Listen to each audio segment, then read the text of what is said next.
Gold day mga katiktik. Meron tayo ditong hot 50i na Infinix. So ibabypass natin ito mga katiktik dahil meron siyang Google account. So kung makikita nyo, meron siyang parang icon na padlock doon sa upper left side mga katiktik. So ipapakita ko sa inyo kung paano nga ba tayo dito mag-bypass. So manual ang gagawin natin dito mga katiktik, at this is Android 14. So dapat naka-connect tayo dito sa Wi-Fi, or kung may hotspot kayo, hotspot nyo na lang. So ito yung mga katiktik. Tap mo tong ito, yung policy, para makapasok tayo sa browser. And then use without an account, Google account. No thanks. So dito sa taas, sa address bar, type mo lang to mga katiktik. Yan, /bypass.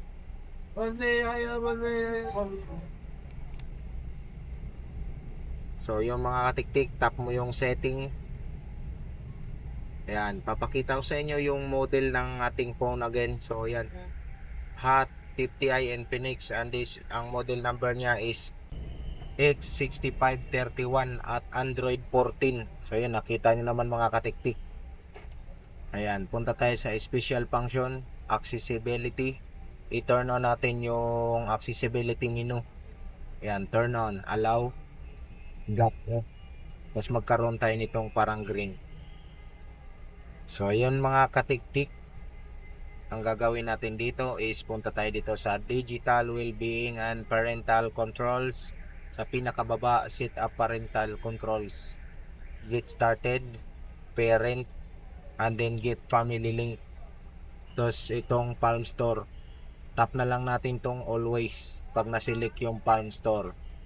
Ayan, go. Tapos dito sa taas, yung sa search, pindutin nyo yung search at i-type nyo yung activity launcher, at i-tap mo yung get.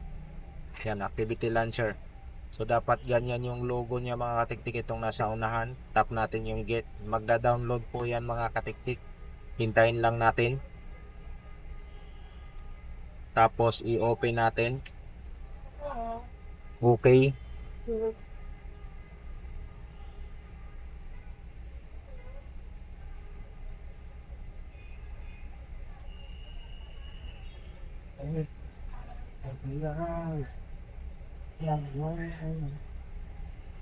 Tapos hanapin mo dito yung Android setup, ito yung setting na icon, Android setup, at hanapin mo dito yung walang icon na may nakalagay na deferred trampoline activity. Yan, ito yung walang icon na setting.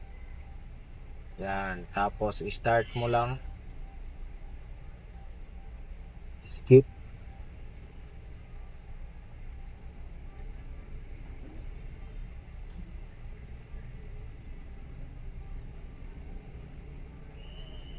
Tapos next. Ayun mga katiktik, next mo lang. Next, tapos ito no cable, copy without cable, and then next.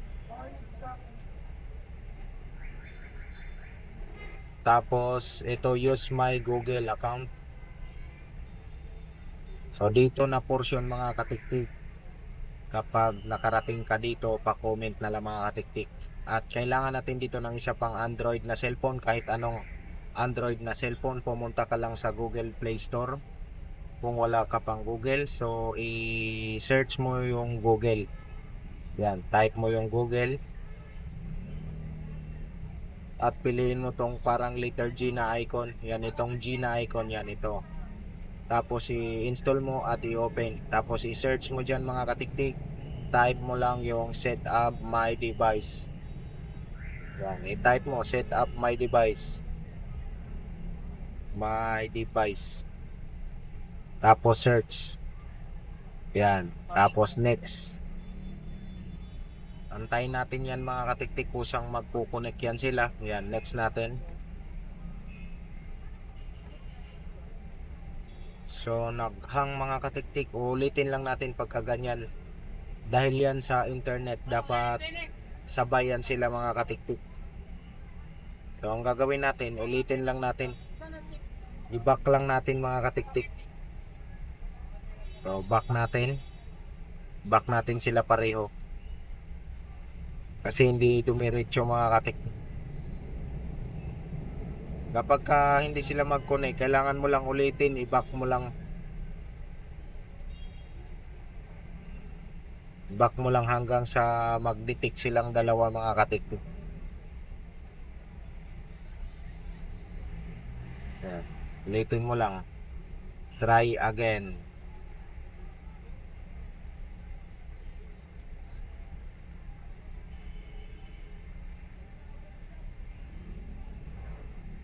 Yung kanina mga katiktik na delay yon kasi ano sa internet yun.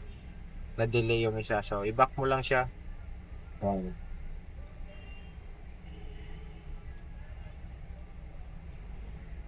Search again.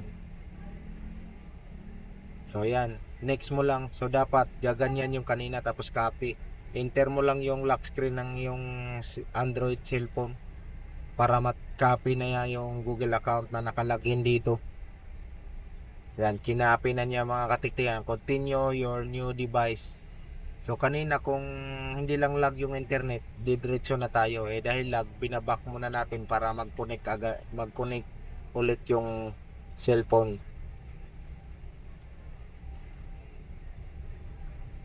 Yan, pindutin mo lang yung don't copy. Next. Yan, next mo na lang mga katiktik. Itong isa, tabi na natin to, di na natin kailangan yan. So focus na lang tayo dito sa ating Hot 50i Infinix. Yan, ito, accept lang natin. Yan, next. So normal lang po yung bumabalik diyan sa ano mga katiktik, sa mga sa menu, yung parang pinakaumpisa. Ayan, tulad nitong ginawa natin. So skip lang natin. No thanks.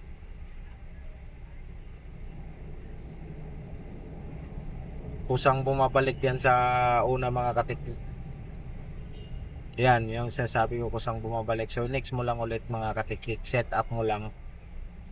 So kung isa ka sa natulungan dito sa video na to mga katiktik, huwag mo naman sanang kalimutan i-like at syempre mag-subscribe na rin sa ating channel para maging updated ka sa susunod ko na upload. Yan, at pa-comment naman mga katiktik kung ang video na to ay nakatulong sa iyong Infinix Hot 50i. Yan, maraming thank you. Again, this is Clerbans and this is your katiktik. Set up mo na lang hanggang makarating ka sa home screen. At pagdating mo sa home screen mga katiktik, tanggalin mo na yung accessibility menu. So punta ka lang sa settings, hanapin mo ulit yung accessibility. Tapos accessibility menu, i-turn off mo ito mga katiktik para mawala tong parang naka-float na green. Yan, yung nakalitaw na green dyan, naka-floating na kulay green na nasa ating home screen. Yan, i-turn off mo yan para mawala yan. So yun, tayo na lang natin, loading na yung home screen natin mga katiktik.